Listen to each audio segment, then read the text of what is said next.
You want to see something really interesting? We'd love to. I need to borrow a bill of any value. Kevin, do you have one handy? I think so.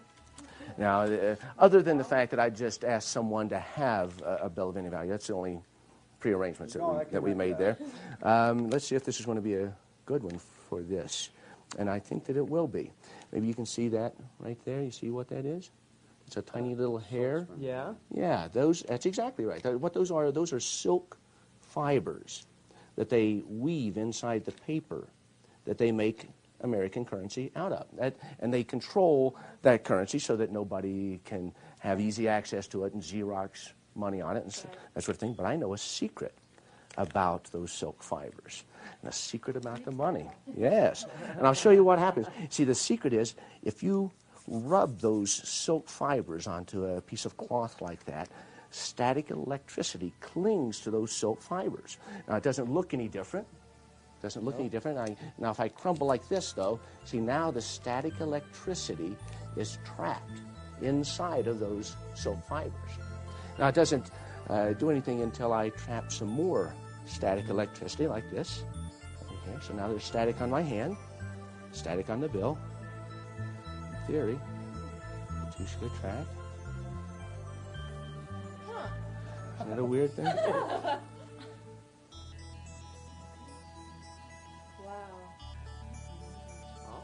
is really cool. Oh, yeah. Yeah, it's static. That's all I say. Now, the interesting thing is sometimes people think that maybe I've put something onto the bill or that I've altered it in some way. I mean, make sure that it's just like any bill that you might have at home.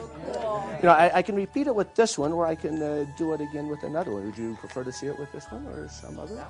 Okay, same situation, only this time I'll try to put a lot of static on it, just like this, okay? Doesn't change its appearance in any way, okay? But if I crumble it like this, now that static electricity is trapped inside of that dollar bill. Now if I put some static on my hand, the two should attract.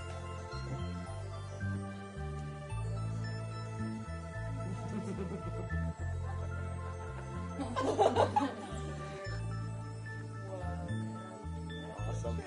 That's very cool. Yeah. Oh, cool. That was so good.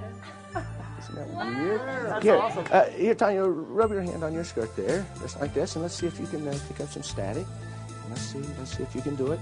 Let's see if you can do it. There you go. There you go. And I'll tell you what, open it up, make sure there's no static inside. Okay. Examine it. Is everything as it should be? Yeah. Wow, there you go. Hey, you know what? You can have that. Souvenir.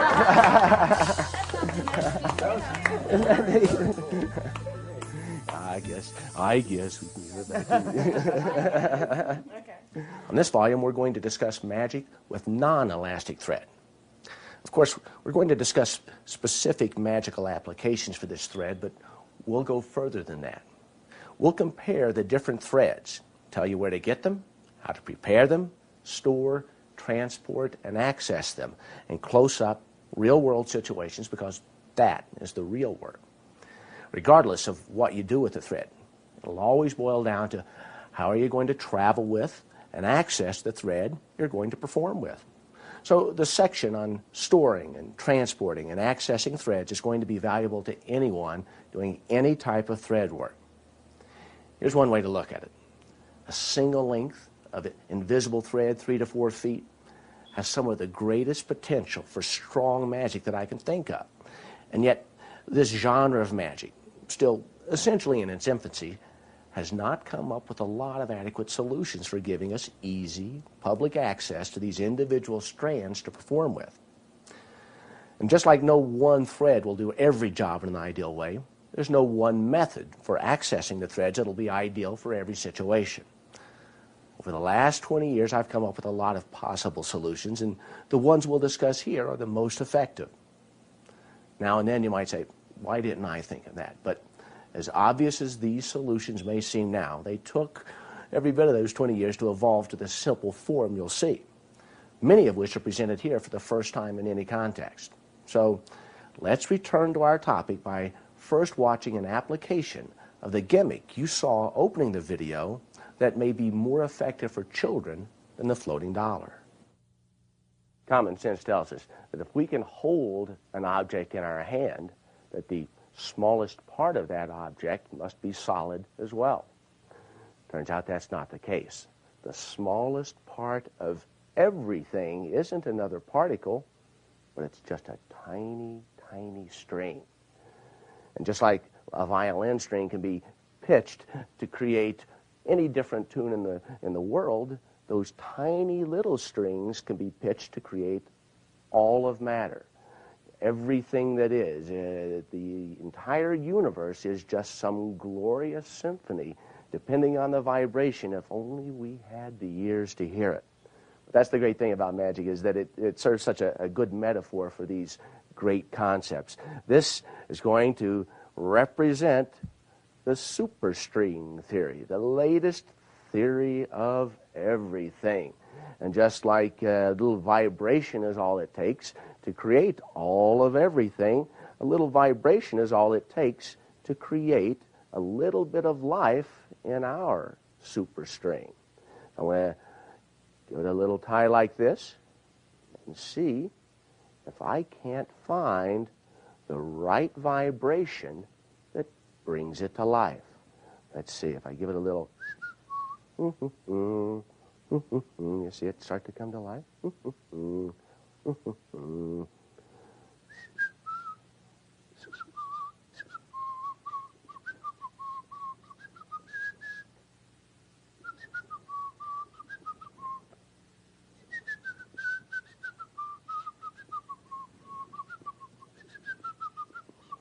Just takes a second, see?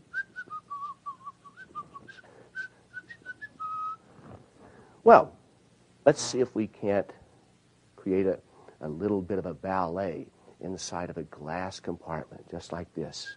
Hum with me at home, in your mind if nothing else.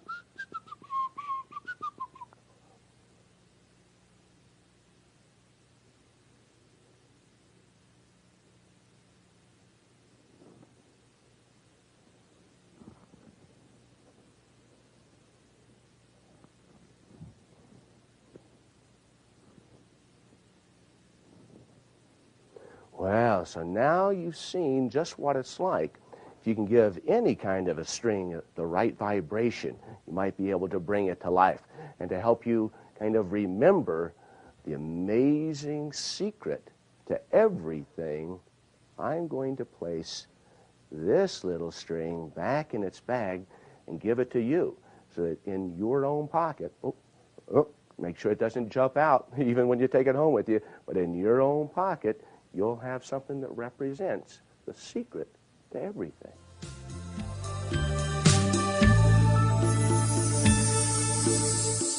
Now, it's time to ask some of the big questions, such as what threads are best, how to prepare the threads, store, transport, and access the threads, plus what typically breaks the threads and how to prevent it. Now, as for what threads are best and how to find them, this is a list of the threads and their strength according to similar diameters. Cotton is typically the weakest of the natural fibers. This can't be separated into its smaller strands, but it should be fine for things like haunted matchbox, self-folding dollar, things like that. The best way to tell the strength of a thread is to look closely at it to see if it's got any hairs or fibers. If it looks to be a solid strand, as this one seems to be, then you know you've got a good, strong thread, because not all threads are the same strength, even if they are the same material. Now, the next strongest of the natural fibers, but probably not stronger than the synthetic fibers, belongs to silk. Here we've got some examples of some of the different thicknesses of silk fibers that you can get. Now, in silk fibers, the weight is different than the deniers. Just like deniers, the smaller the denier, the thinner the threads. Here, the higher the weight, the thinner the thread. See, here's a 100 weight sewing thread of pure silk, and it's actually quite thin, very suitable for a lot of magic purposes. This is the very best of the previous technology threads that people had access to work with. Now, the strongest of all the natural fibers happens to be spider webs. Just in a little piece of trivia here, spider web serum was very difficult to find because those pesky spiders are just so hard to milk. But here, this year, 2001, they've just managed to splice the DNA of a spider into the DNA of a goat. And they milked the goat, and sure enough, that spiderweb serum was in the goat's milk. And they were able to take that out, and now they have the strongest substance that they can create things with. And later on, you're going to be seeing different products available on this. They then went ahead and cloned that goat. Now there's 12 goats on the planet that can produce spiderweb serum in their milk. So I'm not sure if that's going to make the final cut on the video, but a little piece of trivia for you there. Moving up, next in terms of strength, polyester. Polyester is a good, strong thread. You can't really separate the polyester into its separate components, but it is an excellent thread for all sorts of use. Even with polyester, you still have to check to make sure that the source of thread that you're using doesn't have a lot of stray hairs or random hairs. That represents different broken spots along those filaments. So if that's not a continuous strand, then it's not going to be nearly as strong for some of the use in magic. Now, the thread that most magicians use for invisible thread work is nylon thread. Nylon's a little stronger than polyester, but most important for magicians, it can be separated into those most commonly used invisible thread strands.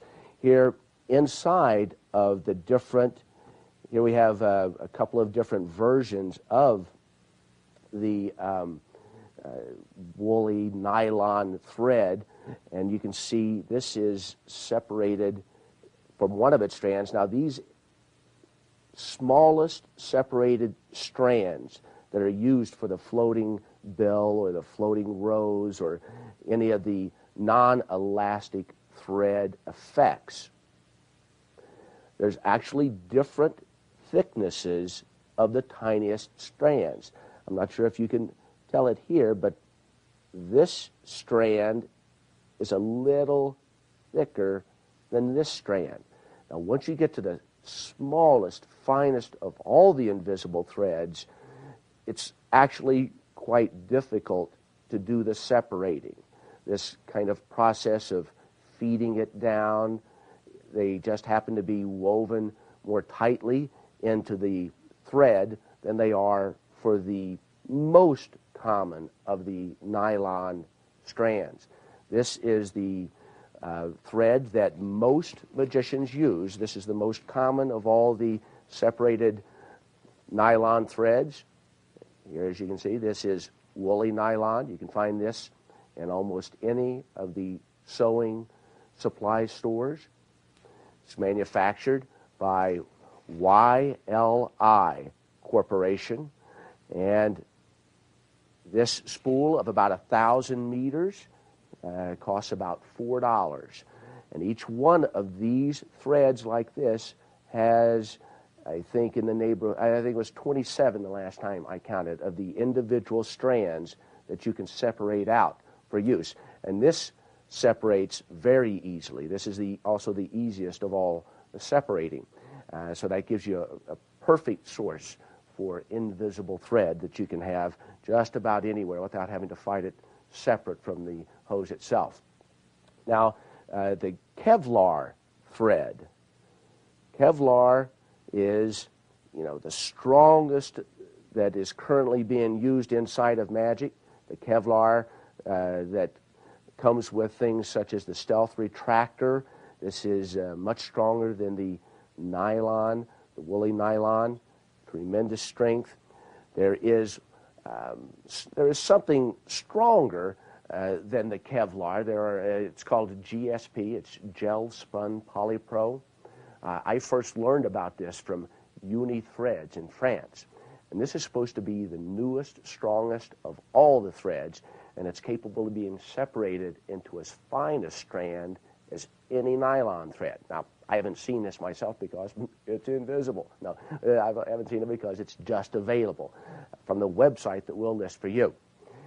There are other threads to be considered. There are things such as this transparent nylon, or what is commonly referred to as invisible thread. When you go to a sewing supply store, you can get it either in a darker color or a clear or a white color. These actually aren't very good for Magic use because of the reflection. The nylon thread disappears. This type of nylon thread disappears when it's in water. If you have any use for moving things underwater, this would actually become invisible, but in the open air, it's going to reflect light. And going to some of the wires, there are some very thin metal wires. I'm not sure where would be the best place to show those metal wires. Now, these wires are actually quite strong as well, but they have a lot of reflection. So this is the kind of thing that would be very important to use against some other shiny surface that would, overpower the reflection that would come from threads such as these. So these are the options as far as thread work are concerned. The threads, like I say, that almost everyone uses for the invisible thread work comes from nylon, Kevlar. It's a little bit thicker, genuinely stronger. Woolly nylon is the thread that you can find just about in any sewing store. So this is not the only brand, of course, for nylon thread, but this is, of course, the easiest. That covers our sections on what threads are and how to find them and the strength. Now, let's go on to our next topic.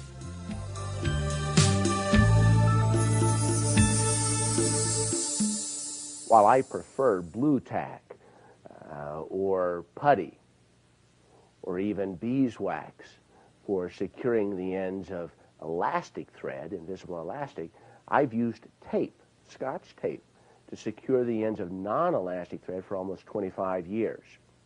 Now, if you use putty or wax to roll the end of the thread into the wax, be sure to wrap it around several times to make sure it doesn't pull free from that.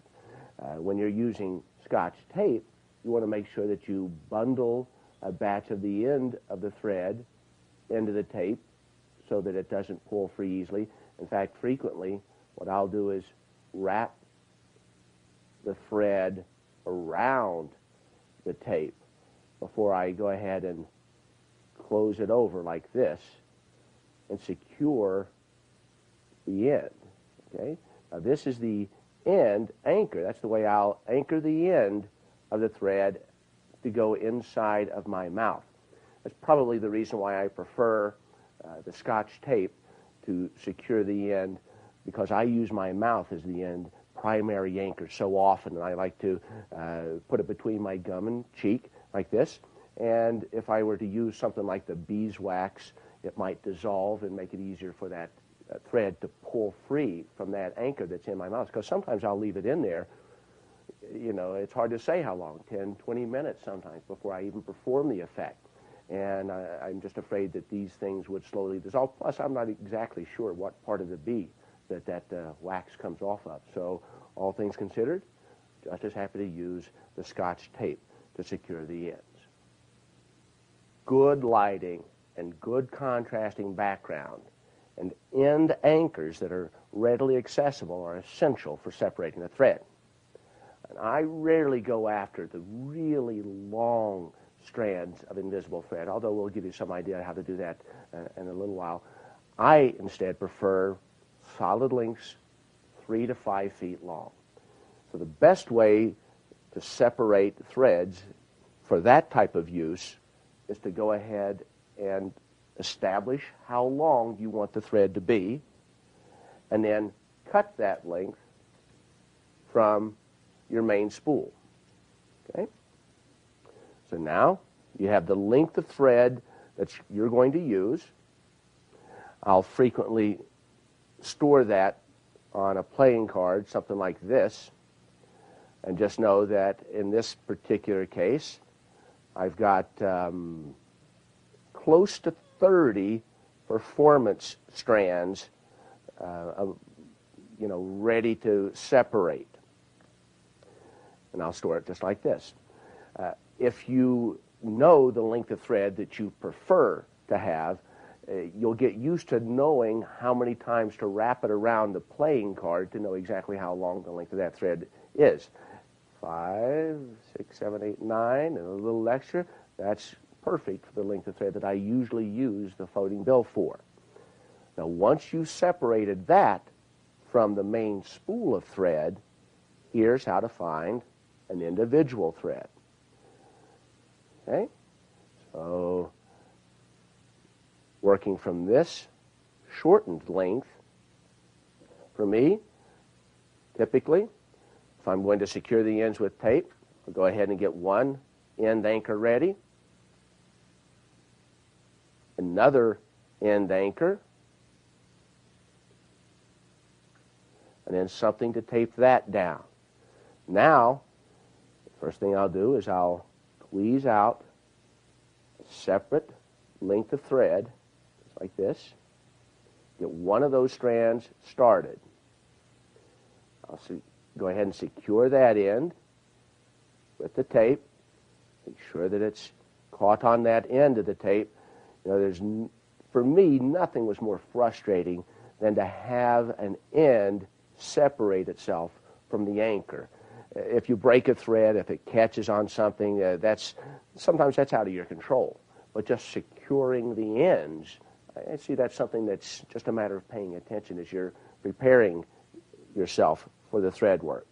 But the reason that I like to use a standard length that's cut off like this is that if I were to take out a length of thread from a spool, a big spool like this, and then break off that thread before I took out the entire length, then you'd have all these partial lengths starting and stopping in different places in here. And I'd rather know that the entire length of thread that's in here is all usable. So that's the reason I go ahead and take out everything from that thread, so that now I've got one length of thread that's about 4 feet long, and then I would secure the other end. Okay, now I'll go ahead and secure that other end with a piece of tape. Now, to give you some idea as to how to separate other threads that are even stronger, sometimes you'll hear it recommended to practice what you're doing with normal sewing thread. The problem with practicing some of the invisible thread work with normal sewing thread is that normal sewing thread does not behave the same way that invisible thread behaves. It's really better to practice with something as close to the invisible thread as you can get. And so the way that I handle that is to separate 2 and even 3 strands at the exact same time.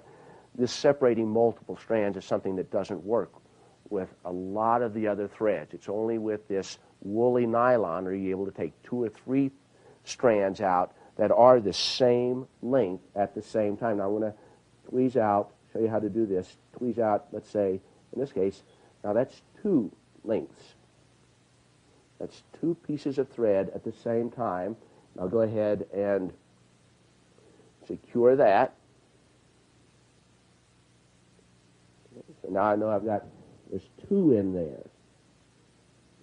See if you'll be able to see the difference there, because the interesting thing is, by having 2 threads, it's actually not twice as visible. The fact that the threads don't stay flush together the whole time means that really you've got a thread that is as invisible as the individual strands are, and yet it's going to be twice as strong for any of the things that you'd like to do.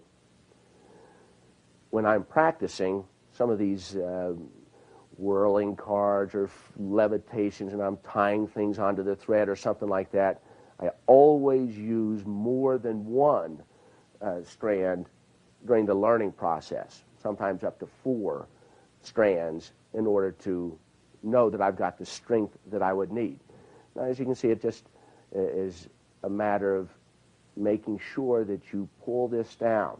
Now, when you go for the really long strands, let's say you wanted to replace the thread in a reel and you wanted a 30-foot strand of invisible thread, you can get it up to a 30-foot strand easily enough, but what you need to do is cut that length of thread from the main spool and then slowly separate all the way down.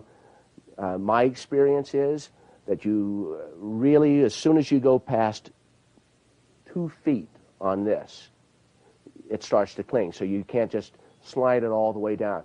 Never really more than 12 to 15 inches at a time as you start to move it on down the thread. And then secure that second length of thread, that end of it. And from there, now it's a matter of storing that thread in such a way that you can access it later on. To make it a little easier to see what we're doing, we're going to separate one strand from a multi-strand piece of thread, just so that you can follow what's taking place. Again, I've torn my anchors to secure it off so that they're ready. You find one of the strands, secure that strand. Again, you don't want to put it in there in a way that could easily be pulled free. Maybe you'd want to do something like this.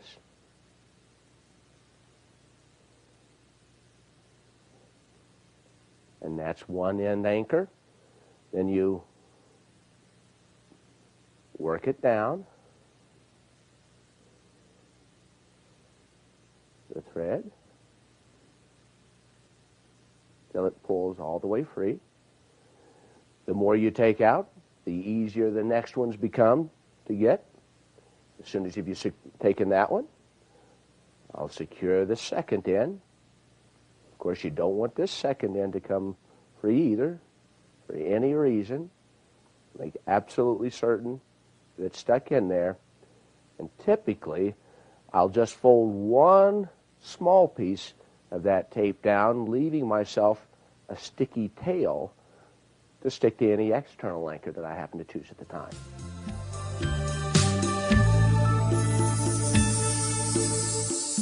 Now, really, when it comes to the best way to store, transport, and access the threads, well, now it really gets interesting. Because without this next part, everything else is just conversation. Now, the first person who always seemed to be ready for thread work was Finn John. Now, this goes back, more than 30 years. And he's revealed the secret of his invisible elastic loops for us. And we'll mention his method for transporting non-elastic threads in a few moments. But the next person to break ground with portable access was Socrates, a great magician from France, whose spider gimmick could reel out 100 yards of invisible thread from his pocket. And this was back in the early 80s. Almost 20 years ago, Socrates could spin webs like a spider with his gimmick. I played with the spider gimmick long enough to decide that I really prefer the mouth as a primary anchor. Now, that is, as opposed to going from an inanimate object like this to something else. So I became uninterested in gimmicks that went out to external anchors without using the mouth as a primary anchor. So my research has gone in a different direction. Starting with the most basic, here's how to store, transport, and access the threads. I first came up with this method back in 1977 to store Wonder Bar thread. I ultimately published it in 1985. I begin by separating 3 pieces of Scotch tape for each piece of thread I'll use. As you saw, one piece secures the end, one piece ends up with a little bit of a tail on it, and I use that to stick to a playing card. I wrap the thread around, and then the third tiniest little piece of thread, or piece of tape, is used to stick that to the playing card. Then I'll alternate a card, a regular card, then another threaded card, so that the threads don't tangle with themselves. I'm going to show you exactly what that looks like here. Some of the visible thread, of course, wrapped around there. I'll show you how I get ready. All I have to do is pull that little piece off, fold it down on itself, and then what I'll do is hold on to that and let the card unwind. And what this does is it kind of tests the thread for me. If for some reason during the storage and transporting the thread has gotten messed up, then it would reveal itself in the unwinding of that card. Then I would put that in my mouth as I took off that external anchor, and then I could stick it to something else. Show you what that all looks like. The regular thread. There we go. All you have to do is pull that end free, push that end down, let the thread unwind. Primary anchor goes in your mouth. The secondary anchor, because of that little bit of a tail on it, I can easily pull free and know that I've still got some sticky substance in order to stick to an external anchor. You know, this is a great way for storage and transporting, but this whole process still requires just a little bit of privacy in order to set the thread up. Finn John will separate a long piece of separated thread around a piece of playing card, attaches the end with a piece of wax onto the card, and then spools out as much as he needs to perform something. If he breaks that thread, he just spools out some more and reattaches the wax. If he wants to use the mouth as an external hook, he just puts the thread in one side of his mouth and out the other, and then down to the packet in his pocket. I'll show you how that process of separating a particularly long strand would work. First, of course, you want to secure one end. I'll go ahead and show it with this larger thread, so just to get the idea. Once you begin like this, either wax on the inside of a folded card or a piece of tape like this, and then he would just wind it around like this. With the really long threads, you can only go so far before you have to really work this down all the way. Just as if you were working with a 3 or 4 foot strand and you'd have to cut that strand and take all of it out each time you take a thread, you do the same thing with a really long piece of thread. Decide whatever the length that you're going to go after, whether it's 20 feet, 30 feet.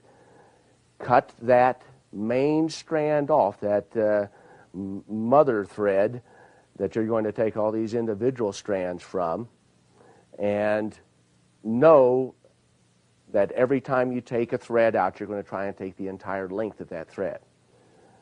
So you wrap the extra thread around the card. This goes all the way down. Okay. And here you'll see, particularly with the invisible stuff, you have to work it all the way off the end, all the way down, or you'll end up putting too much stress on the thread that you're trying to pull free. Once you've cleared the entire length,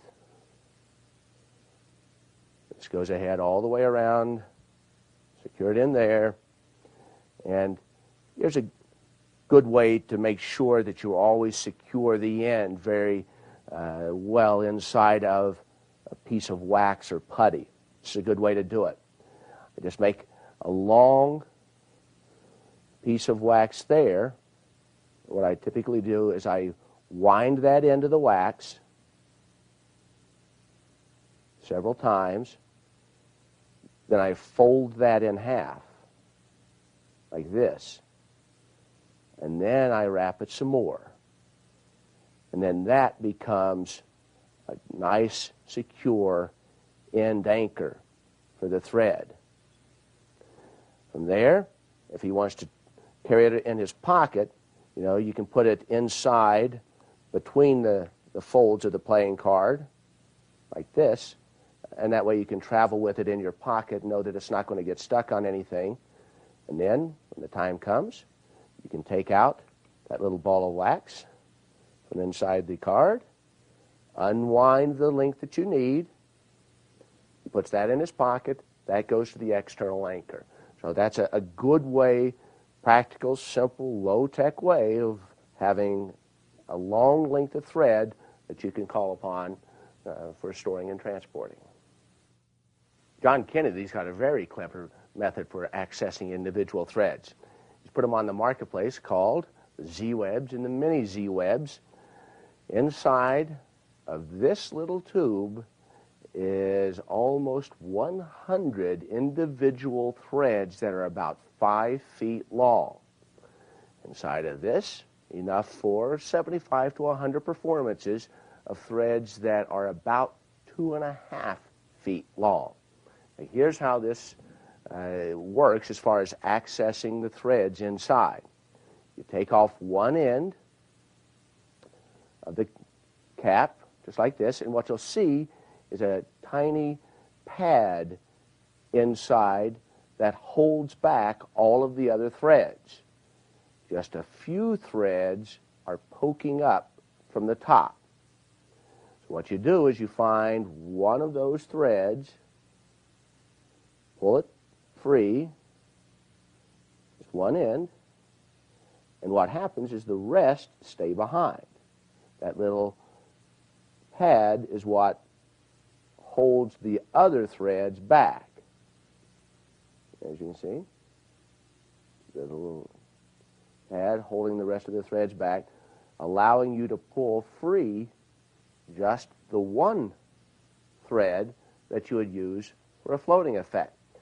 Now this actually allows you to eliminate kind of the center step, because John can work straight out of his Z-web and the mini Z-web. He'll pull one strand out, and he may not even secure that other end, but instead just go ahead and put the cap back on, which would secure that end, and then use this end to either, if it's a wax pellet, he can go to an external anchor. If it's tape, he can put it into his mouth.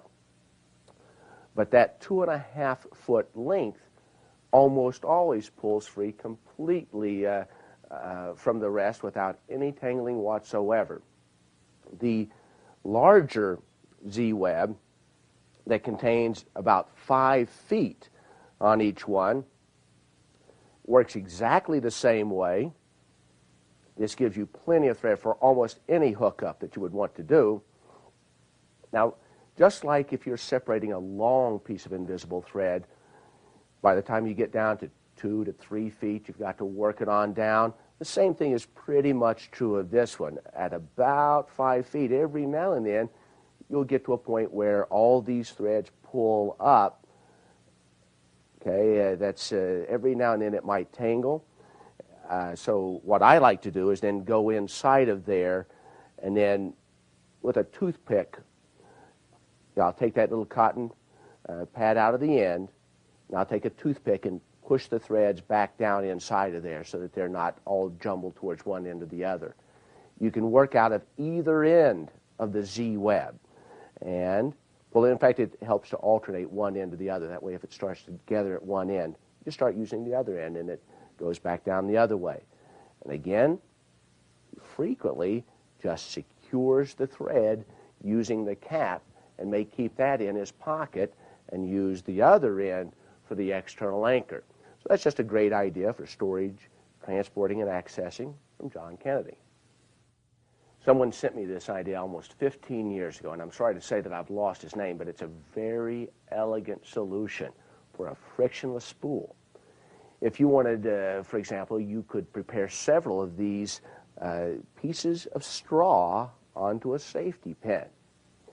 These turn freely on here, and as you see, all you have to do is either safety pin this to someone, or in this version, you can have like a piece of tape and put that underneath of a table or a bar or something like that, and then spool off of this.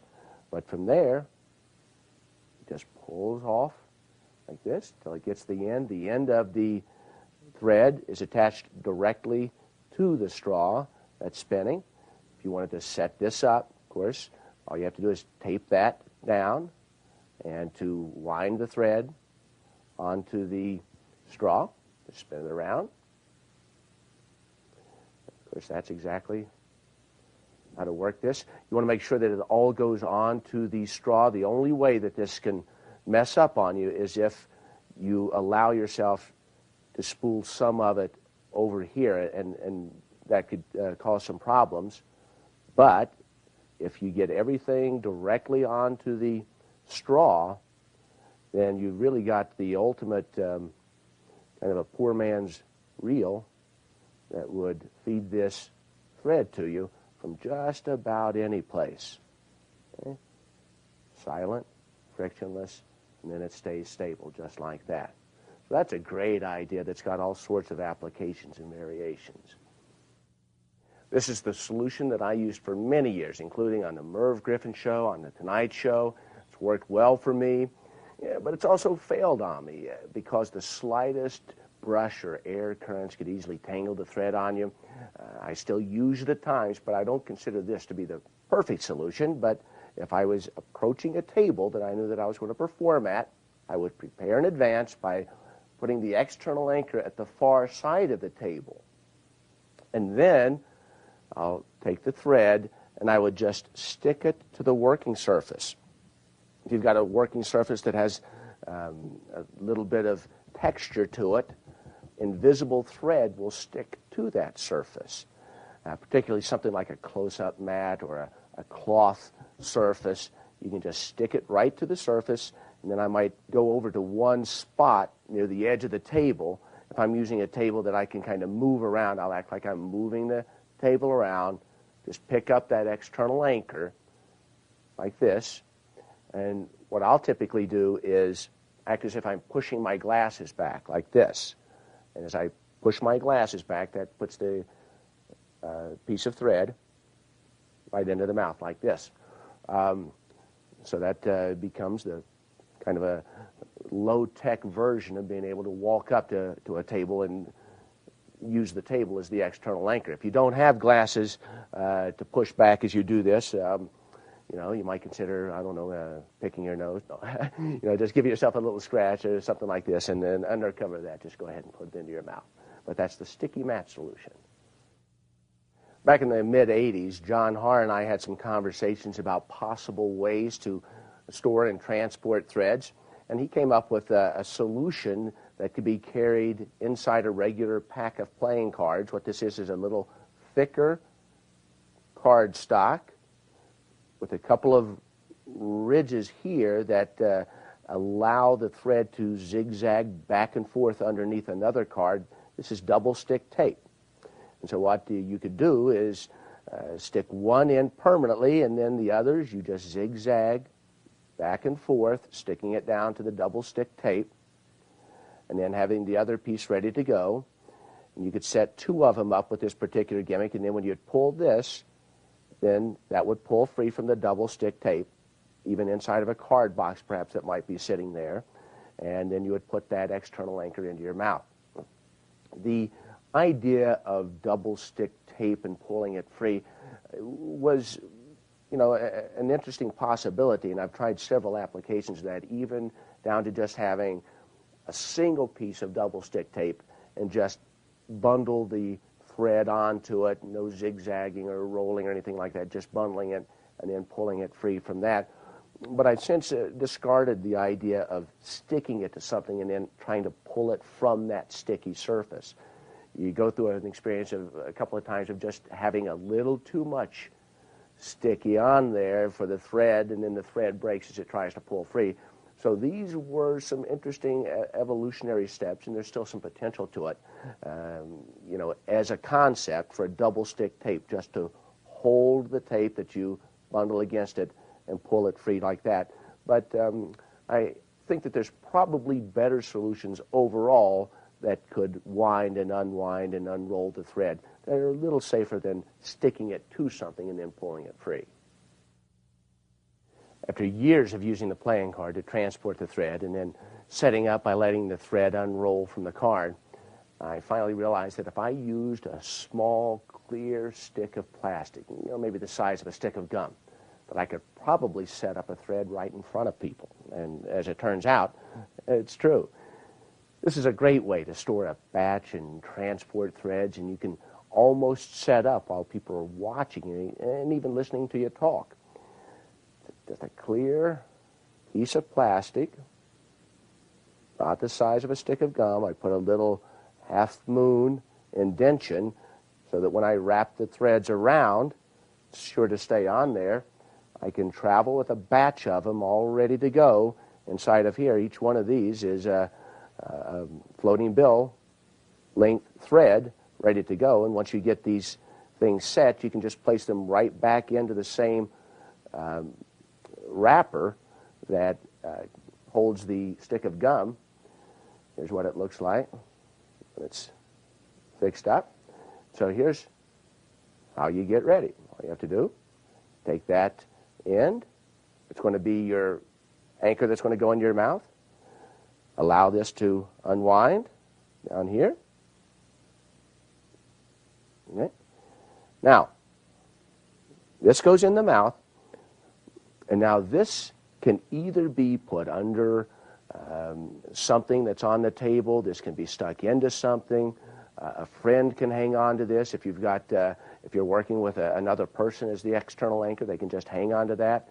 If there's nothing that this can be used to hold and act as an anchor, then I can remove this and still have something that I could stick to something else, whether it's a bottle or a glass that I'm carrying around or a pack of cards.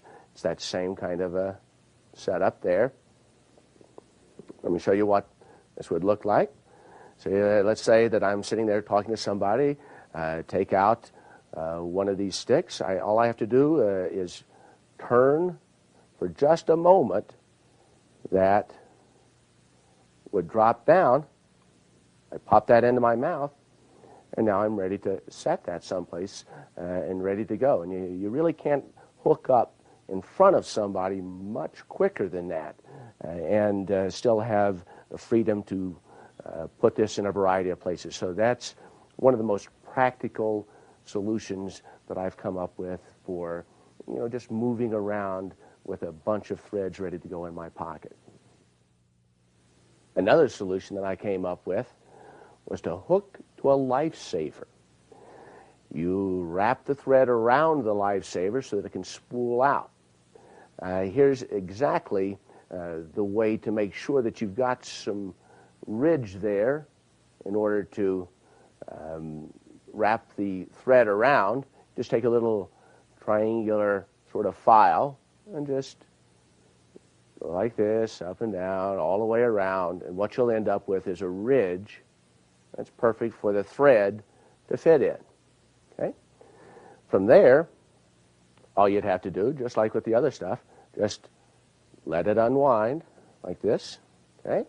Another way to do this, okay, of course, is to have the lifesavers as like a roll of nickels so that it gives it plenty of weight. And I can take one out, put the lifesaver in my mouth, and then set this down over here, and that becomes my external anchor. That's another approach. Let me show you exactly how it is that you tie that end onto the lifesaver.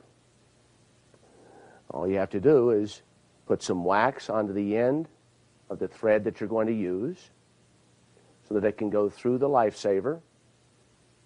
Okay? And from there, tie a knot. Like this. Tie another knot. Like this. Okay. And from there, you'd break that portion off. Of course, you wouldn't be seeing if that was invisible. And that becomes the anchor. Now, somebody can literally, if you're working with somebody else and you're using the lifesavers, they can literally hand you a lifesaver right in front of someone, and you can pop that in your mouth, and that would leave you set up for a permanent support like that. So the lifesaver idea has a variety of applications, whether you're going to do it just as an individual setting himself up, or if you're doing it as a two-person hookup. Once you've tied the thread onto the lifesaver, a good way to wind it around is just to place it onto the end of a pencil and then just spin it around. The thread will go right into the groove that you've put into the lifesaver, just like this. With the invisible thread, you can get a long, long length of thread that would fit right inside the ridge that you've put into the lifesaver. And here's exactly what it looks like when the time comes to spool it off, to show exactly how that works. Wine bottles are so common in social situations that it only makes sense to figure out good ways to hook up to a wine bottle or any bottle as an external anchor. Restaurant workers, bar magicians, basically anyone who wants to perform socially should be able to find one of these ways for hooking up to a bottle that really clicks for them. Now, one method is to just prepare to a cork. I stick one end to the top of the cork and just wrap the thread around the cork like this. And I get ready the same way that I get ready, whether it's a playing card or the gum stick solution. What I'll do is I'll actually let this unwind, dropping the cork down, because that's going to give me my test to make sure that this thread is still good in spite of the storing and transporting. So what I'll do really is prepare several of these if I'm going to someplace that I know is going to have wine bottles on the table, and at some point I'll just go ahead and just place that cork into that bottle on the table, and it just seems as if that's the cork that's supposed to go with it. Here I've shown you what that looks like with the yellow thread hooked to the top, and you just let that cork unwind. Put this end in your mouth.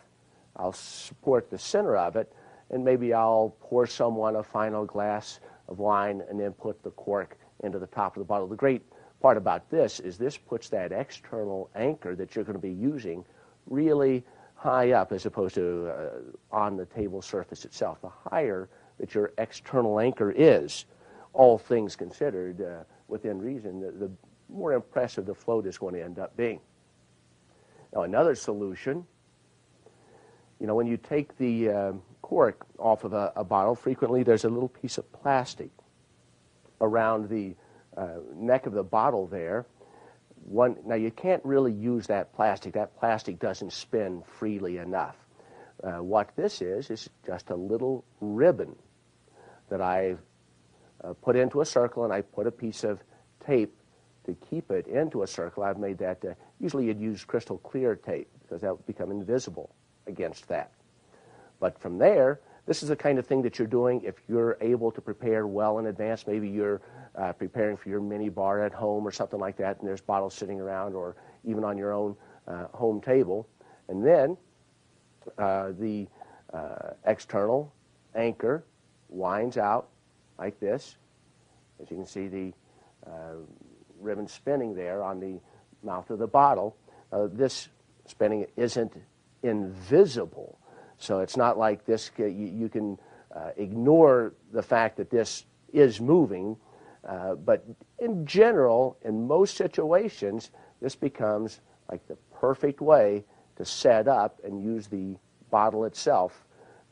And this really just seems like a normal thing to be around the mouth of a bottle, the neck of the bottle. Now, another possible solution then becomes just a clear tube, like this.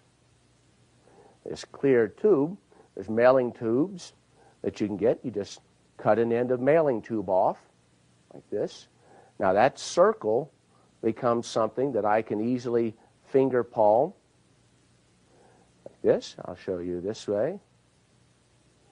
And all you have to do is load that onto the top of a bottle, maybe as you're pouring someone an extra glass, this sort of thing. And now, all you have to do is, when convenient, take that external anchor, and that will roll from around the bottle. If you use crystal clear tape to secure this end, when it comes down to the end, like this, all of this will be virtually invisible against the neck of the bottle.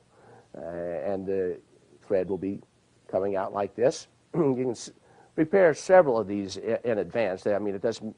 This is really a very practical way to make this all self-contained and to prepare them well in advance if you're going out to a social situation, either to put a few corks or a few clear rings like this, because this is really a versatile way to do it. Now, another idea, if you have a bar at home or if you're a professional bartender, you can hook up several invisible thread reels along the top of the bar by just taking a normal bobbin spool like this. And what you can do is put a nail up into the bottom of the bar so that this is hanging just below the edge of the bar or whatever surface. Like if you are a restaurant performer, you can even have these along the edges of tables, and then you can come and then just take the external anchor, and then that will unwind, delivering to you a length of thread that you can use for the floating belt. And like I say, you can prepare those well in advance, put them in a variety of places around the bar, and just know that wherever you walk up to, there'd be a thread ready to unwind and load into your mouth. Finding a way to hook up to a mic stand has almost been the holy grail of thread workers. The best answer I found was to start with silver ribbon. This is the perfect disguise against a piece of silver or chrome. Now you could also use a clear plastic tube, which you could slit down one side so that you could slip it onto the stand once you arrive there. This way you can put it onto the stand, put a piece of tape on it to make sure that that stays solid, then wrap the thread around it once you arrive before the show. The clear plastic tubes would be great, as the shape of the tube would make sure that it spins freely around the stand. But in an emergency, you can even make a ring spool out of paper. Just remember that circles you form won't spin as freely as something like a tube that is already in the shape of a circle. But once you get a circle on there, a little piece of clear tape, in order to hold it into a circle, what I do is I just tie a string onto the mic stand that keeps that ring from going up and down. All I have to do is kind of adjust the microphone, and then as you can see, hopefully there, this is still just spinning, even though that it's blending in so well. You can probably still see where the tape is attached to that. And this is just how you set it back up. Okay, and I might put a little piece of wax or something to hold the tape there to it. I've put one down here so that you can see. For those situations where you know you want to have a thread out there and have a backup thread, obviously you can hook several onto any given microphone stand as a backup. from there, just as you're adjusting it, boom, boom, this, as you can see, it slips all the way around. What I like to do really is wear a microphone around my neck. I have a neck holder here. So what I'll do is start out by taking the microphone off of the stand, attach it to here, and then I'll lower this stand and put it forward as this unwinds and comes up to my mouth. So it looks like I'm just standing here talking in a microphone like this. This is virtually invisible in front of me because it'd be lowered, and yet I've got this external anchor that would allow me to float a bill or something like that on stage for 1,000 people. So this is one of those really practical solutions that I think a lot of people are going to be able to use. Others have commented on the idea of hooking up to other people as something to attempt without the other person knowing that they're acting as an anchor. You know, but I've never liked the idea of using a person who has no idea that they're acting as an anchor. There's just too many things that could go wrong. And I just wouldn't want to hope that the spectator doesn't move a muscle during the effect. I've only used another person as an external anchor when that person knows that he or she is going to be the external anchor.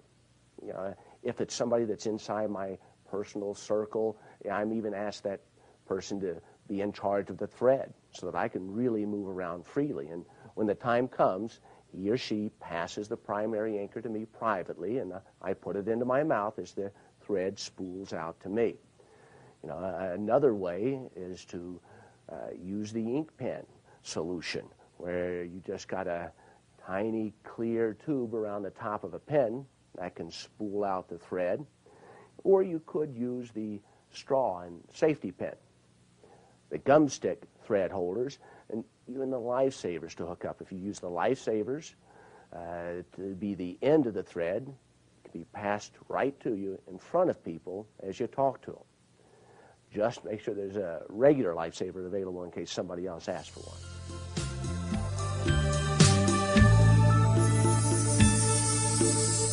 I've been doing the floating bill for well over 20 years, so I can assure you from personal experience that if you do the floating bill in the right way for the right people at the right time, then probably no other effect that you can do can get a similar reaction. The great thing in terms of this project is that by teaching the floating bill, we also touch on one of the most deceptive hookups for thread magic that you can use, which is the horizontal hookup, the horizontal two-point hookup. There's a variety of ways to deal with a horizontal two-point hookup. Here's how I do it. If I'm hooking to a table, for example, as I did in the performance, it may seem logical to want to hook it to here and then step back so that you've got all that free space there.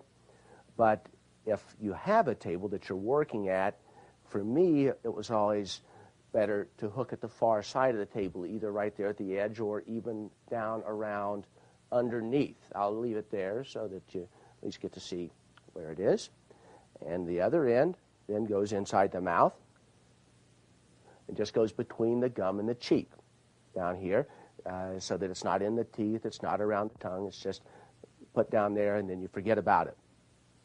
Now this hookup gives me the feedback that I need to know just how much tension is on that thread. In fact, if I don't feel tension on that thread, what's going to happen is this thread is just going to be kind of floating around with every breeze, even attracting to itself, entangling on itself. It's these buttons in here that become so easy for that thread to just catch on as it's blowing around like this. So if I am working with a table like this, the first thing that I may want to do is have that onto the thread all along the table pressed down so that I can maybe adjust the table, pick that end of the thread up, and load it into my mouth as I push back, and there's my external hookup. Primary hookup, external hookup, ready to go. Now, what I do if I'm working for a table of people here is I'm working from one side to the other side in this way. If this were hooked, let's say, to a microphone stand in front of me, and there was an audience out here, what I would be doing is moving around, kind of in a semicircle, addressing the audience, trying to ignore that external anchor as much as possible. But you move kind of in a semicircle, the radius of which is determined by the length of that thread, constantly feeling that tension so that I know where the thread is.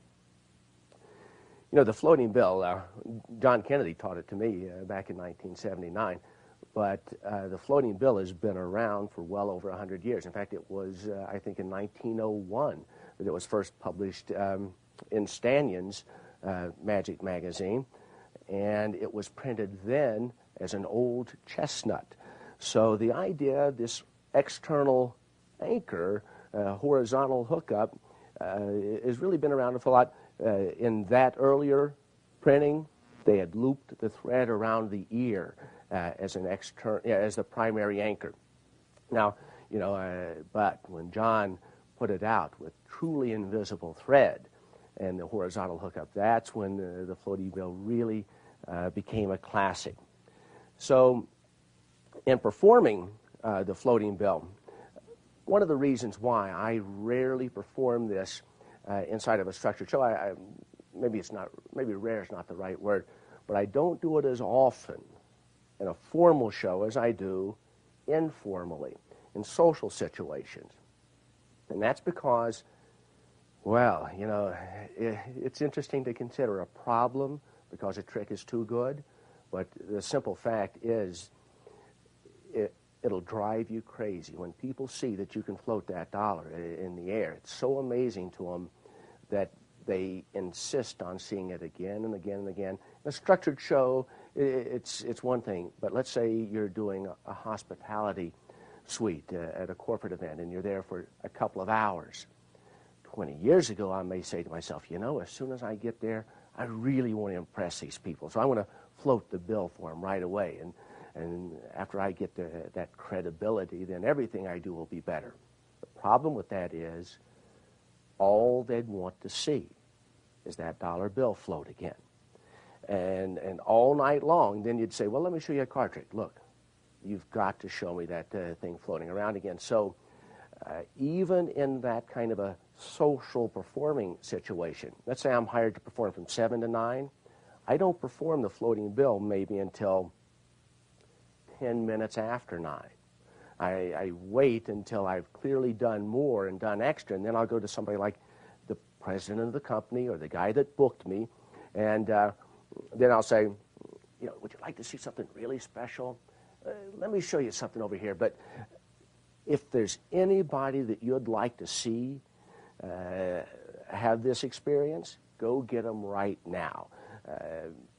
You know, because it's not something that you want to do all the time. Now, if you gather a small group of people and perform this extra special something for them, now what you've got is a half dozen people who have a conversation piece.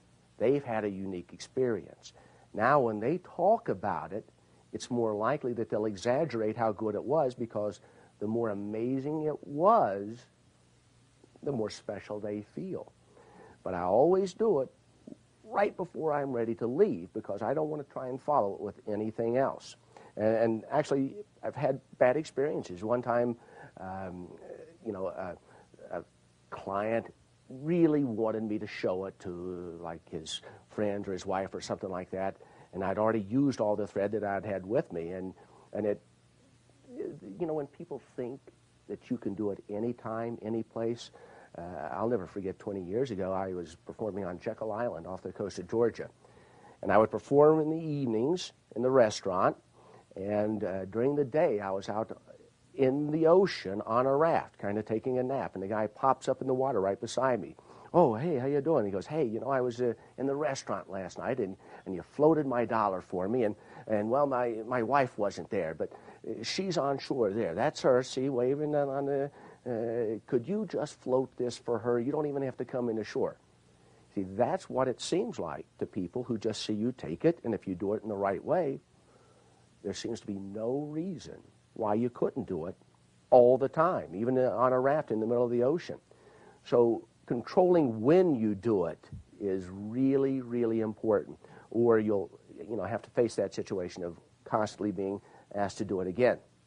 Now, in doing something as amazing as floating something in the middle of the air right in front of people's eyes, what would you think if you saw something floating right in front of your eyes? Surely you'd think, well, there's got to be a thread or something attached to it. Where's the string? Well, that is what you're doing. So to convince them that you're not doing what you're really doing is not that easy. I came up with a train of thought that I kind of called the Lee Harvey Oswald theory of misdirection. And here's what I mean by that. Let's say something was floating in the air right in front of you. You're going to look, you're going to have to try and find what's making it float in the air, right? The same as if, let's say, for example, someone killed the president. Well, if somebody killed the president, they're going to look until they find the guy that killed him. So what you do is you give them something to find. Because when they find what they're looking for, they quit looking anywhere else. It's like the old thing, maybe you've heard somebody say, I lost my car keys yesterday. I looked everywhere for them, and I found them in the last place I looked. Well, that'll always be true, because nobody finds what they're looking for and then, just to be sure, looks 2 or 3 more places. No, when you find what you're looking for, you quit looking. So, the floating bill, what I do is I give them something to find. They go, there it is. And then I disprove that it's there. Now, by disproving that it's there, now they don't know where to look.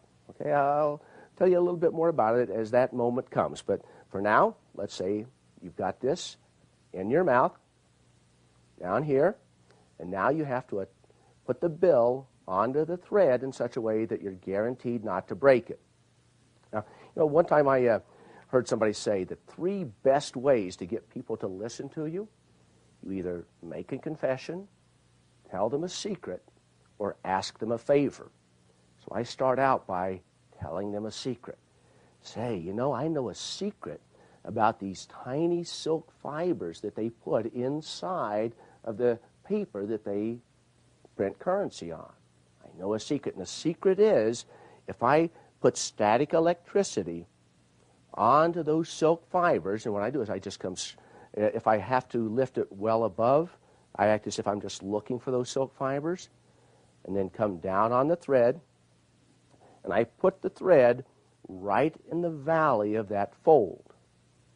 And I'll move it to one side because I want to know exactly where that thread is inside of the bill, because these edges can easily break an invisible thread.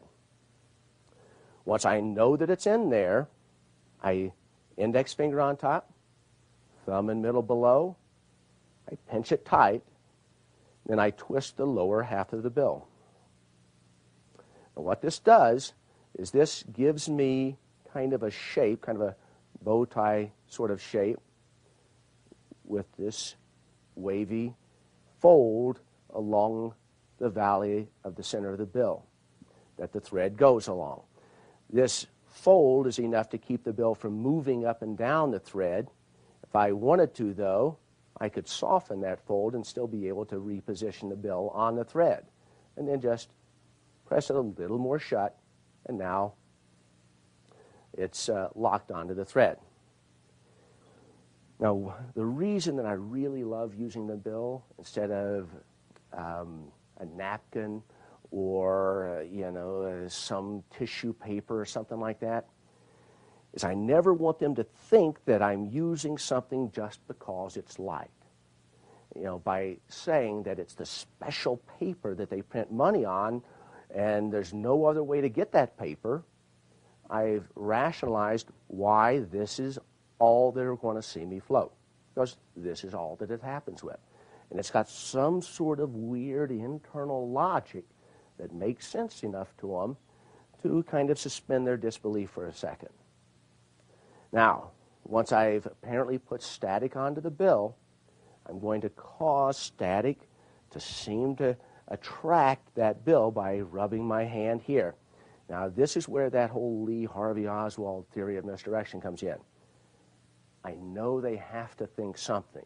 So what I do is I make them think that my right hand is causing the bill to move. I make them think my right hand is doing it because that can be disproved. So as I approach with my right hand, I seem to make the bill respond. This shape that the bill has been twisted into gives me something that seems to have an element of animation. It stands up, it sits down, kind of points in a certain direction, much more than just a ball. If I crumbled the bill into a ball, it wouldn't have any of these properties. So then, just by leaning back, I just get a little bit of movement. Because movement all by itself is an amazing thing. So if you kind of act like that is what's going on, so they start to look and appreciate just that first, which leaves you plenty of room to escalate. So right about the time that they start to suspect, you know, maybe the right hand does have something to do with it, I cause it to stick. See, one is movement. Two is suspension. So now it seems to be suspended, which really makes them suspect that obviously the right hand is responsible for it staying there because the left hand moves. Just long enough for them to really be sure, and then just for a second, I take my hand away as if I'm looking at it myself. Just, yeah, static. In that one instant, it's like they have an expectation, they have a belief, and just for a moment, they're really not sure if they saw what they think that they saw. So you don't let that moment linger. It's just for an instant. And then you bring this back down and still allow the bill to act like it's kind of following the hand. Now that that's happened, I take the bill off of the thread and I have the bill examined. I have my hands examined, making absolutely sure there seems to be nothing, and now I'm going to take it one step further. Again, I fold it down the center so that I've got that valley for the thread to rest in, and I say, this time I'm going to put a lot of static onto it. Come down onto the bill, the bill comes down onto the thread, folds in half, moves to one side as I'm maybe acting as if I'm showing them. But really I'm making sure that it's in the valley, the fold of the bill, and that the full length of thread is extended. Then I do the S fold, kind of a little twisty fold there that has the thread running right along the ridge, and I show it around. I say, this time I'm going to put a lot of static in it. And here's where the horizontal hookup is really going to shine. Now, if you saw something moving straight up, what would you think other than something's pulling it from above? That's the only thing that makes sense. And that's what's really deceptive about the horizontal hookup. So here, I get almost an L so that once this starts floating, it's going to seem to go straight up to the left hand, or to the right hand.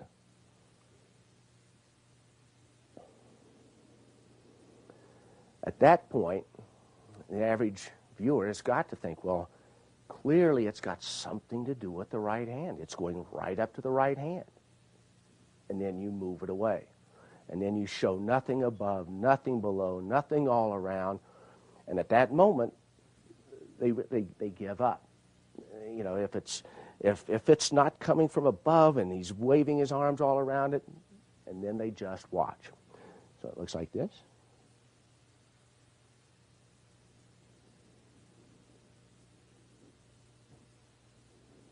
Show nothing above, nothing below. And then it seems to float back down. Now, as soon as I go to tighten that little twist in the bill, what I really do is I pinch that wavy line into a Z, kind of a Z there, and I'll snap the invisible thread on the far side of the bill as I seem to be twisting like this. So it'll look just like that. Now, I've changed the nature of the hookup. I've changed from a horizontal hookup to like a one-point hookup, from here to the object itself. Now, somebody who knew how to do Wonder Bar first, where you are attached directly to the object floating, when I saw John Kennedy do the floating bill with a horizontal hookup and then move his hands away, I couldn't imagine how something could be floating there in the middle of the air if that was the attachment. But the attachment went through it to someplace else, and that's what makes it such a deceptive hookup, a horizontal hookup. In fact, when someone is levitated on stage, that's a horizontal hookup. It's coming out this way. The person is laying here, and you can show all above and all below. But now I can move away from my external anchor. If it's a large room or a stand-up performance, I can go over to someone else to volunteer to show them the effect a little more closely. And so what I do here, and this is what's really kind of funny, a couple of times up to this point, you've led them into thinking that the right hand has something to do with the float. And then you move your hand. So you kind of pull the rug out from under them a couple of different times. So that right at that point they're saying, I'm not going to fall for that again. And that's when you actually use that method. So here, you put some static on the bill, you put some static on your hand. Now, as you start the same process of making the animation and floating happen, now you can come around and seem to be floating freely, keeping in mind they won't suspect your right hand because you've suckered them into that 2 different times before. So that's what makes this a really nice, effective-looking float. When you want, just push it forward, the bill comes free, you hand it out, and then you get to back away completely clean. This length of thread I just leave hanging in my mouth. At some point I may do something like this just to kind of break it close by. But in performance situations, I'll just go ahead and leave that piece of tape with a little piece of dangling thread on it in my mouth for a long time and just really forget that it's there. And for me, really the idea of breaking the thread every time in order to get the most effective performance, that's the most important thing. Access to another thread is the least of my concern. So, to perform that free kind of floating movements, to be able to approach a table, have this kind of things take place. The reason that I like this kind of horizontal hookup as opposed to something like the elastic thread or a reel to do the floating bill, even though there's some really nice ways to do that, is, for me, the ability for the energy to go out of that bill is as important as the ability to put it into it. The fact that it can stand and then lay down and then be completely free of any sort of movement is what makes the movement come into context. So the idea that it might always be moving around or always be suspended, to my mind, if it's always up like this, and I'm just moving around it, then the source of energy and power seems to be coming from someplace else instead of your ability to either put it into the bill and take it out of the bill. So that's the reason why I like to go ahead and just have a free floating thread that I break at the end. So that's the floating bill with the horizontal hookup. Now, let's look at other things that you can do with the horizontal hookup. Superstring happens to be a nice application of the horizontal hookup for children. It doesn't even have to be children because it does have a real nice movement to it. Although for adults, I tend to prefer the floating bill. Works pretty much the same way. I have that external anchor typically at the far side of the table or to something like a deck of cards that's sitting out there or a glass. The primary anchor goes inside my mouth, down between the gum and the cheek. The string that I like to use is the, let's see what we have here, the Lion brand yarn, the thick and quick variety there, because it's really very, very light and really has a lot of body to it for its weight. So I cut off a piece of the string, I put it into a bag so that I can give it away at the end with this hooked into my mouth. And I'm showing the string like this. I just let the string hang down so that right about the halfway point, it intersects the invisible thread. And I let it come down like this. And now I'm just going to tie a really simple knot that doesn't affect that loop that has the thread going through it. And now you really kind of have somewhat of a humanoid kind of shape, you know, there with kind of like a head and maybe some dancing legs or something like that. But it's just kind of an animatable looking thing. So now I drop that into the hand, and just by leaning back, you know, I cause that to come up. What you can do, and this is the only time that I never do this with the floating bill, because I like the floating bill to be pretty stable, but with the super string, I like to give it that little kind of a dancing kind of thing, and where that comes from is just use your tongue. I don't put the tape right on the tongue, but this is still over here, and I loop a piece of the thread over at the tongue so that the tongue can kind of flick it like this, okay, to give it that kind of a dancing movement. Okay, so it's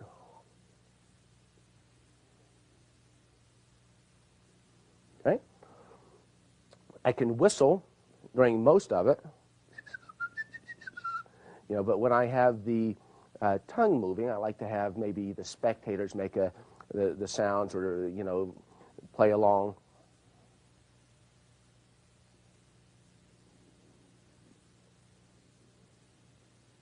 As it seems to dance. Now, take a glass, drop it inside, okay? And again, the horizontal hookup is just so deceptive that it can seem as if, you know, this is as fair as you can get as far as closing this in an informal way, but you still got a perfect channel for it to go along.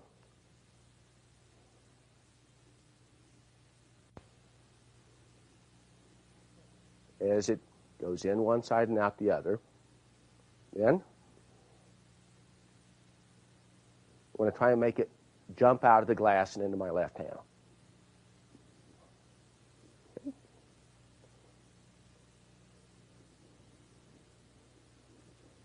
Now with the floating bill, where I break the thread and even try and get some extra animation out of it, here I prefer to go ahead and leave it hooked up as I place it back inside of the bag, like this. And that way, you know, I can make it seem as if it's still, you know, coming back to life even as I go to give it to them. Oh, and then what I'll do is I'll just pinch here, and then that very easily breaks the thread as I come out and I give it to them. And that way it really seems to be still animated and living inside of the bag that I'm giving it to them to take home with. Now this horizontal hookup is really so versatile that you'll see all sorts of applications of it. You know, a similar routine, of course, is the floating rose. I remember in a conversation with David Copperfield, I guess it was in the late 80s, when I was working with him with some of the close-up that he would do on his television specials. And And at the time, he was debating as to whether or not he should do the floating bill in his live theatrical performances or the floating rose. And I was arguing that the floating bill was more organic, more natural. And wouldn't it be interesting if you borrowed a bill from somebody and it's doing all this amazing stuff, and then you give it right back to them, that person will keep that thing for the rest of their lives. And that was my belief based on my own performances of it in real-world situations. That really organic, I only float this because this is a specially controlled type of paper. And David's choice to go with the floating rose was based on this. He says, yes, all those things are true. From a magic theory perspective, the floating bill would be more natural for those social situations that you perform in, but I am performing in a theater, and I am looking for that theatrical experience and the ability to have a lady volunteer during the show and get that kind of energy going back and forth. He folds the rose, and then it bursts into fire, and he gives them that rose as a gift at the end. That romantic dimension to the floating rose appealed to David, more than the floating bill, and I understand it and think that, of course, he's right for his uses, but for my uses, the floating bill is better for the real-world situations. Another thought, though, in case you're one of those people that are just looking for different plots to do with this. Let's say anything that you can attach to that, can be floated, that makes sense. I thought one time, wouldn't it be interesting to take just a piece of rice and talk about like the Karate Kid when he would take the chopsticks and he would try to catch a fly or something like that, and make a story about in the ninja world, they like to take a thing of rice and try and pluck it out of the air with a pair of chopsticks. But really, when you use your mind and then maybe just set it down and go, and just have the rice float up off the table, and while it's sitting there in the air, then you take the chopsticks and just kind of pluck it out of the air, something like that. Any of those things where you can give some sort of a plot that makes sense for you. Once you do these things and really settle on what you want, you'll know that it's right for you because you'll know what to say as you go into it. You'll have all the logic built around it, and you'll know what to say as you come out of it, just the way that I feel as I'm doing the floating bill. Every move feels right, and all the rationalization, stands up, and the internal logic is all valid. And for me, then it becomes a signature piece. So the horizontal hookup is one of those things in magic that has been around, like I say, well over 100 years for things like the floating bill.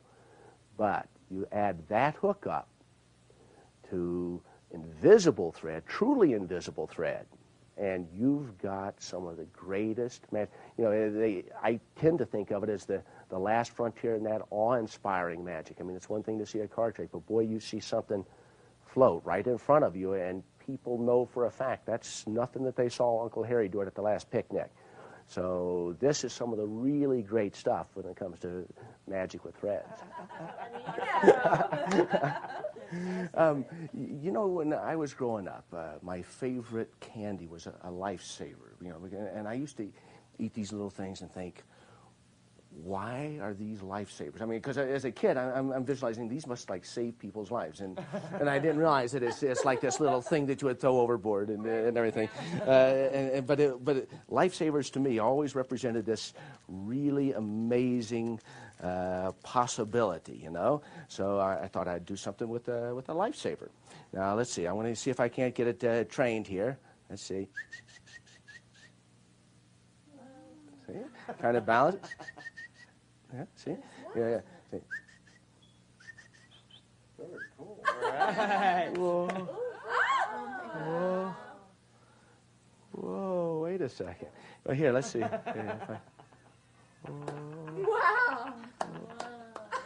Whoa, all the way down. Wait, no, come back. Come back. Come back. Whoa. Wow, that was so neat. Oh, let's see. Come on. Isn't that neat? I'll never forget the first time that I saw Steve Pearson perform his floating cigarette routine. In fact, almost everybody that says they saw it claims it to be one of the most magical things that they've ever seen in their life. It really has some of the nicest moments of magic in all of close-up levitations and animations. It's based on, this moving hookup where both ends really are portable in a way that seems to give you total movement whenever you're floating this thing. The original routine, floating a cigarette, obviously, stylistically, that's not right for me, and cigarettes aren't necessarily that socially acceptable these days, so it's not right for everybody, but it sure looks great when that cigarette in the end floats up and into his mouth. You never forget it when you see it. So when I started to consider this, I went looking for things that would end up naturally floating into my mouth.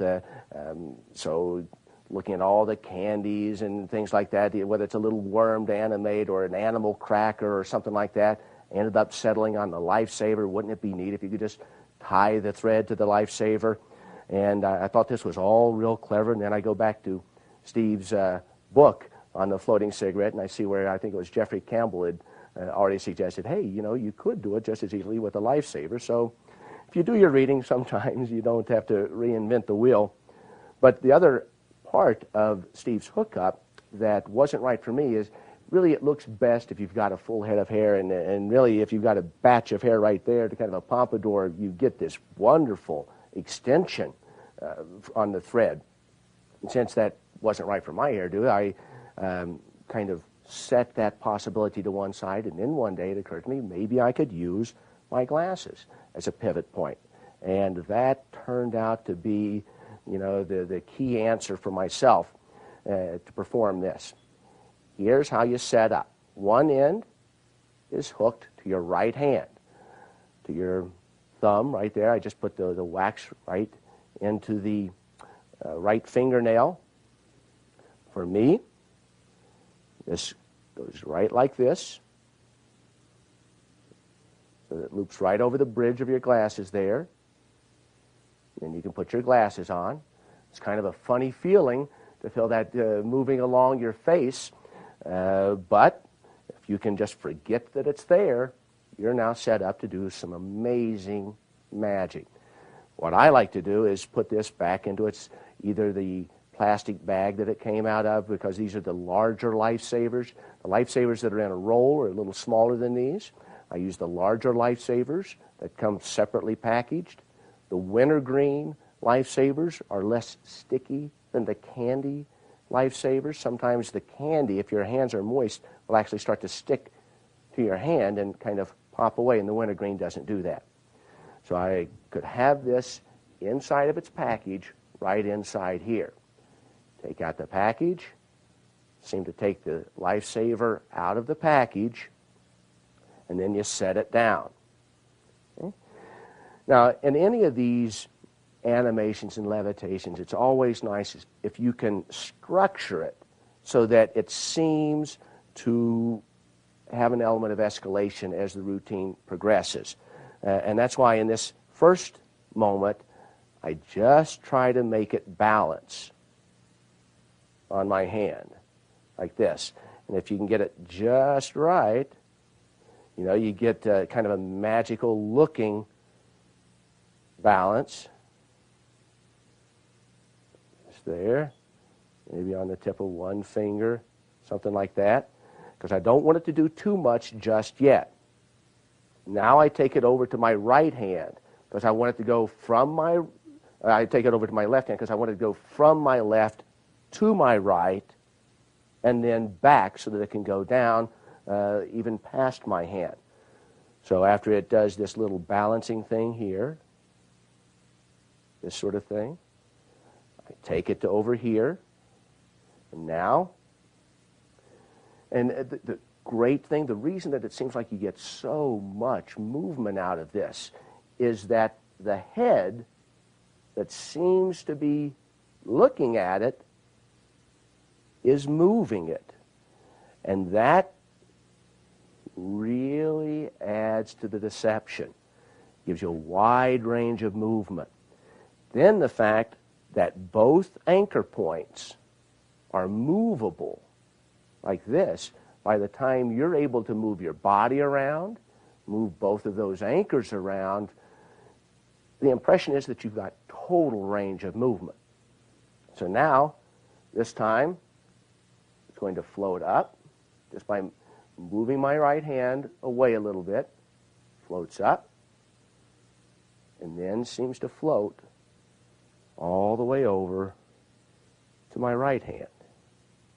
And now it's going to float up again, over to the left hand, and now it's going to pass the left hand, and all the right hand has to do is just kind of come up towards your head, and you can make it float all the way down if you want it. Now, here's a beautiful moment. Now, as it comes back up, Steve would put his fingers in a circle, creating the image of a hoop. And then it floats right through what seems to be, proof positive. Now, once it goes down this way, what I'm going to do to get it to float back up to my mouth is I catch it on my left thumb. And now by moving both hands out, it just starts to float up towards your mouth.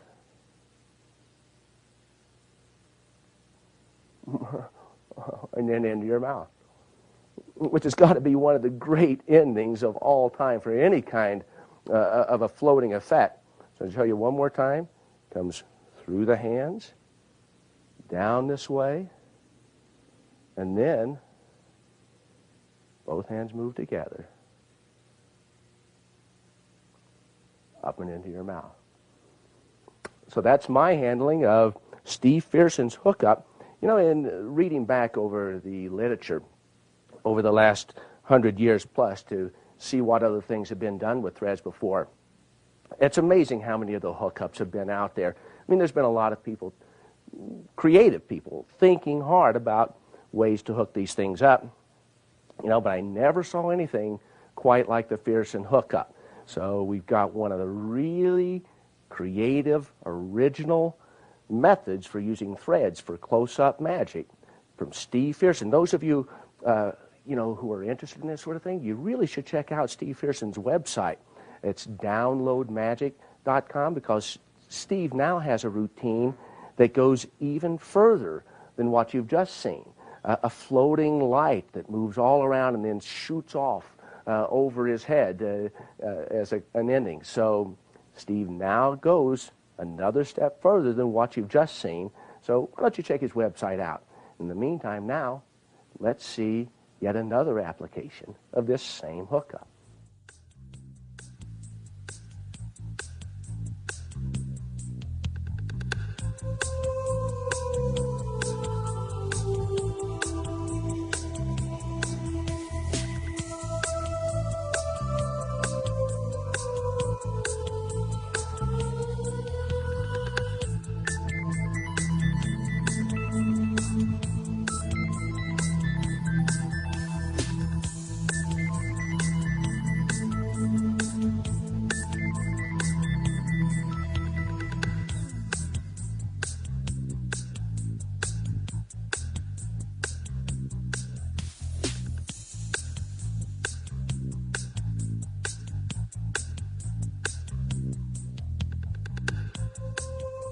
Got a treat for you, a celebrity inside the world of thread magic. Let's give a welcome to James George. That was a wonderful performance, James. Thanks, Mike. And you're going to show us the hookup there. Yeah, we've got the hookup here. It really looks wonderful with this. So I tell you what, I'm just going to turn you right over to James, who's going to explain all the real work. Great. Basically, you start with a length of thread. I would recommend that you just run it over your head like this, and kind of down the back side. But the length you want it, for me it works best if you have this at about waist length, and maybe, actually this should be up a little bit higher, work more effectively. Yeah, this being, of course, the original Fearson hookup that goes over the head as opposed to through the glasses, the way that that I just did the Lifesaver. This I just didn't have the hairdo for this anymore. So, but this is the original Fearson hookup. Great. And basically, you just spin the ball, and when this hand goes down, the ball just kind of floats down, and then as you lower this hand, the ball will rise up. And I think the real secret to this is you really need to pretend in your mind that there's like an energy field that's coming out of your hand that's causing that ball to move in conjunction with your movements. And then once you get it down, you know, you can really start to get that thing looking like it's you're causing it to move just with the power of your mind. That's really all there is to it. And basically the up and down movement happens when this hand goes up, the ball goes down. And when you lower this hand, the ball goes up. And there's some other neat moves you can do too. If you want to clip this line, you can actually make the ball go out away from you by trapping it. You can have it go back and forth just by having it roll kind of along the line there and get it to float really in 3 dimensions, you know. And then normally if I was using a thinner string, the ball would float down by itself, but I'm just going to help it along here. And then you can cause it to rise back up again over your hand and take your bow. That's our conclusion. The conclusion to our retraction analysis, this program, and this project. But I hope it's just the beginning for you. As we've said before, this branch of magic is so new, yet so full of potential, that I can't wait to see where you're going to take it from here. But if you've never used threads before, there's no better time to begin than now. You have the tools, the information, and a good foundation to build on. Once you've tried some of these things for people, you'll understand why I've been hooked on thread magic my entire adult life. Thanks for being with me, and I'll see you next time.